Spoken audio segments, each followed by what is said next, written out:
阿弥陀佛，请帮忙将蒲团对齐，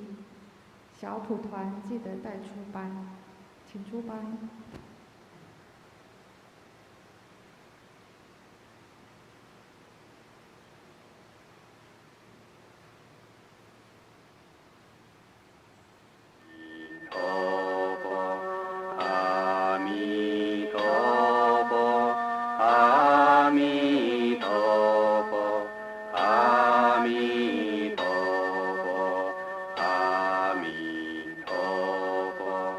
阿弥。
오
南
nam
Nitapa